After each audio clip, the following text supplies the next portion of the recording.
Yo, first Friday of summer. There's construction crews outside. I don't know if you can hear it or not, but I got to spend time in a dealership. Today we're talking about Sonic, wireless EV charging, and initial quality winners and losers. I don't know if you remember. I remember when we talked about this last year. I do too. Yeah. It's kind of staying true to course a little bit. Yeah, I was thinking about that. I was thinking about that. Got so opinions this morning, on that. So this morning, I'm coming in super hot today. Right after this, we're going to be in All Things Used Cars Clubhouse room with David Long. So if you're listening to the live stream, head over to Clubhouse right after this. And we're going to jam on, I don't know what the topic is, something about used cars and acquisitions and values. Volume of appraisals versus look the book. Okay. So do you want more appraisals? You don't care about how many you actually book into trades or purchases, or is look to book and managing the volume of appraisals? You know, I've got a chicken or the egg. There's some dissenting opinions in that room. Yeah, I walked into a energetic. It always is. I walked into a Toyota dealership this morning to pick up a part for my Toyota, and I was like, "Look at all these people that don't know about Asodu." There it is. And I was like, and it feels like home because it's a Toyota store and it's the service department, so it all felt right. And I just going around, I'm handing out love people more than you love car stickers, and just having all these different like stages of like, what do you do for what this exists? So hopefully we get some of you all into the Asodu community and show you that there are other people doing things in a really, really great way in the industry. That just got me all fired up. And then we started talking about we should just go around in our cities and just do this for a day. Just gonna start shelling stickers all day. It'll be fun. Because holistically speaking, very few people percentage-wise even know what we're up to, but they're about to. Yeah, they will. But we got to do the groundwork. We got to do the groundwork as an industry for sure. So. Got to play all the small venues first. Right. Speaking of the venues. Segue. Time.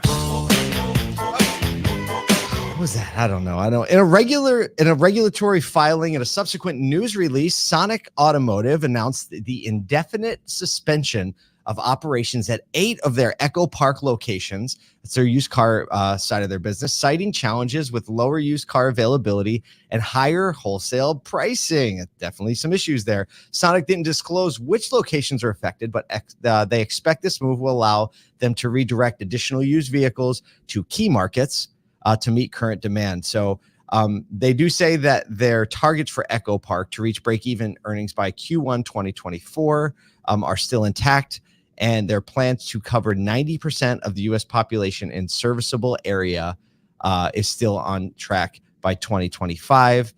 They have expanded their used car parameters, and this makes a ton of sense. They used to say we're going to sell used cars from 1 to 4 years. They've expanded that up to 8 years old, and obviously, as new car production increases, used car availability is going to increase, and they think that'll be a good thing, which we all know. Yeah, that's a big deal. That's something that I've known about EchoPark for a while, and they've tried to keep newer pre-owned vehicles, which lowers your reconditioning costs and increases shopping behavior on especially higher credit tiers. So it just becomes an easier managed portfolio. So it changes a lot of the way that you're going to market, the type of portfolio, the type of customer base that you're looking at for going back to an 8-year-old vehicle. So it's definitely a change that had to come, because if you look at 1 to 4-year-old vehicles in the last 3 years, you have an extremely small volume of new cars entering the market, which means your used cars entering the market are a lot more slim. So it was like a necessary change, but definitely will change a lot about their business. And I'm sure like their employees are going to have to adapt to a little bit more different mode of engagement, whether it be online or in the showroom. So we'll see if like, especially their online stuff is able to keep up when you look at like more mid to subprime lending, when you look at lower price vehicles, older vehicles. So, but I think it's pretty legit. They're like, yo, we're going to have easy accessibility to 90% of the US population by 2025, which is also a target, interestingly enough, not just of Sonic, but also of Lithia. So you're going to see these two major conglomerates just covering a large swath of the US in serviceable regions. It's going to change the game a lot in 2 years on how like single rooftops engage with their market because of these like national local brands entering in. I'm skeptical on the 90%. I think that really has to do with how you define access. Lithia's done a very clear job as far as saying we're going to be within X amount of miles, right? So like going to be a location. So 100 miles. Yep.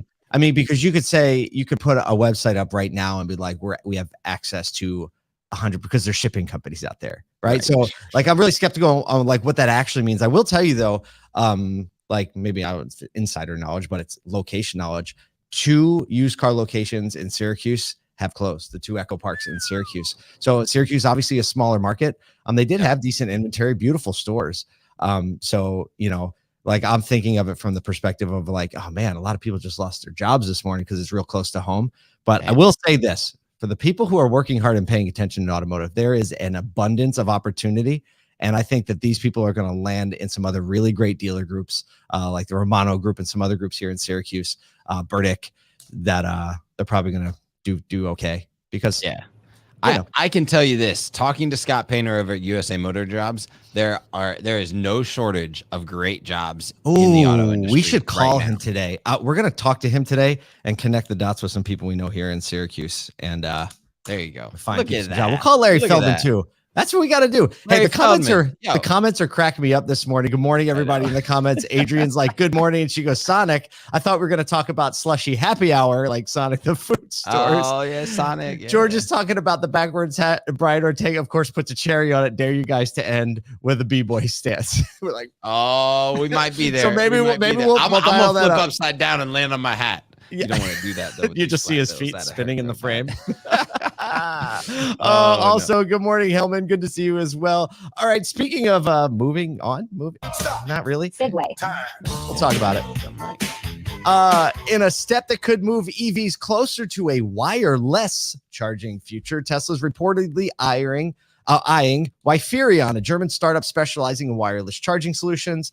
The potential acquisition comes on the heels of Tesla actually teasing a wireless home charging station in a recent ad. You can see it there on the screen if you're watching.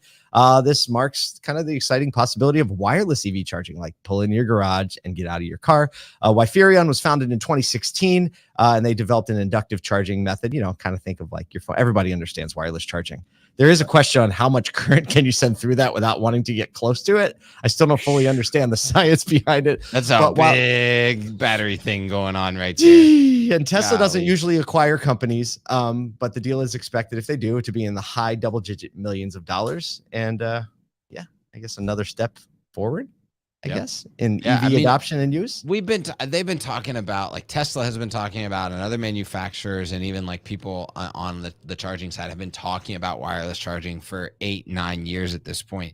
It is a massive thing, right? Because we're not talking about a little disc that magnetically goes to your back of your phone. You're talking about something that has to get driven over, probably not actually raised up to the vehicle. So you're sending like true wireless current. It's not your QI, which is like where it's actually touching the battery source. So it's a whole nother game, but I do think that it's probably necessary in the long run to have this as an option, because man, that like every single time, get out, charge.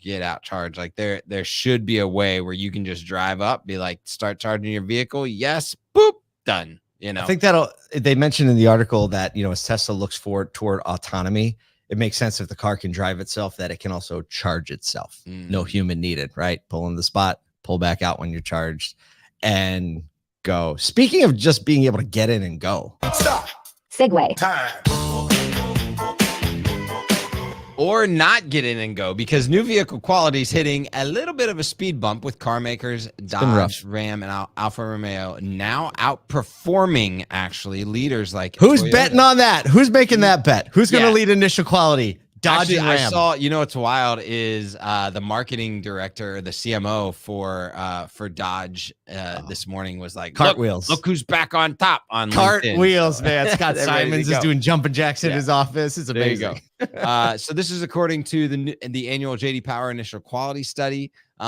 Basically what's happened is a surge in issues tied to extremely new features or new technology is starting to create a dip in the overall industry's performance. The trend is up from 2021 to 2023, going from in 2021, 162 issues per vehicle, per 100 vehicles, 180 in 2022, up to 192 per 100 vehicles this year. So you just look at that, like that's almost 2 issues a vehicle at this point, up from like 1.5. Some of the features that are contributing to this are things like even basic elements like door handles. That's the big one.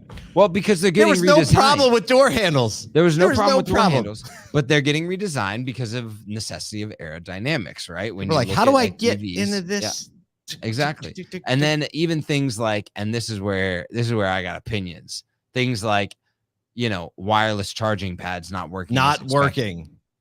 Which, Paul, let me talk to you about wireless charging pads. Talk fast, because we got to get to all things used card. Why in the world the automakers trying to make technology just put a spot in there for the wireless thing, the bob with the Apple or the and just like sit in there, bam. Come on, guys. Oh, we wish we had more time to go over this. I wish I had time to comment because I got thoughts on thoughts. We're heading over to All Things Used Cars with David Long right now. Have a great weekend. Have a great weekend selling. Enjoy some sunshine. B-Boy stands, Kyle. 3, 2.